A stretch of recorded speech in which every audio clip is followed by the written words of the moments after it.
Saman Mobasagi Gonzalez, and welcome back to Inside South Florida. Thank you for having me. Always love chatting with you. I feel like I learn a ton, so get your notepads out. Time to take some notes. Here we go. We got our trusted advisor, of course, back with us. You're talking all things immigration law and beyond. And so right now, I feel like with the increased enforcement of immigration laws and more, some people are a little hesitant maybe about if they should apply for benefits right now. So for anyone facing that decision and maybe a little unsure about how to move forward, what would you say to them? Right, and we actually do get a lot of calls from people who are concerned, is now the right time? Should I put myself out there?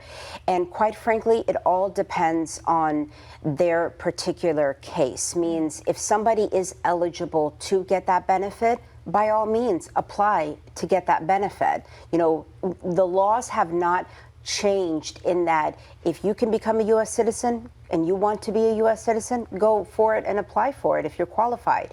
If you can now apply for your residency or you want to get that visa and and you're in that position to get it, yes, because the laws in of itself in producing the benefit hasn't changed. And you touch on these cases. Sometimes they can go by a case-by-case basis. It's absolutely by a case-by-case. You definitely have to have an assessment done on your case. Okay. And I do strongly emphasize to hire and get an experienced immigration attorney to do the assessment. But in asking in general, with that assessment done and with a favorable outcome to be produced, is now the right time? Yes, to get it done. There you go. There's your gold nugget piece of wisdom right there. Speaking more specifically on one specific case is maybe those who have dealt with a past with law enforcement. So you have a criminal record.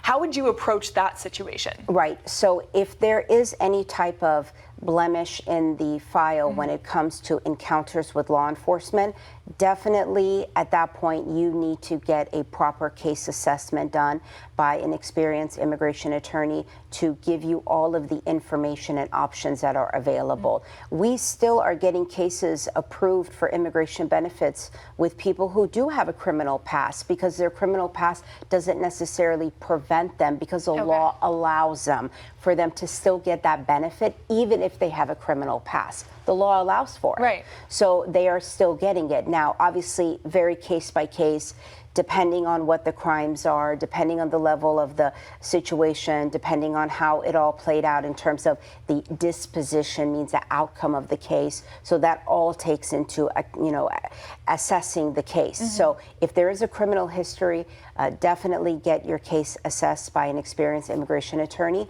But if you are eligible to apply for something, go for it. Do it. Yeah. And it sounds like knowledge is power. Yes. The more you know, the more you can get assessed, Definitely. the more you can talk to someone like you. Yes. Will get you in the best position when you do apply. Really, yes, definitely encourage that. And we can be reached at our website, www.us-ilc.com. Our phone numbers, 954-589-1180. And our social media accounts at immigration_attorney_SAMAN on Instagram and TikTok. There you go. You got only a tip of the iceberg of wisdom of Saman right here on ISF today. So thank you so much for coming on yet again. We love our trusted advisor. You're here for a reason. You always help us out. Thank you so much for having me.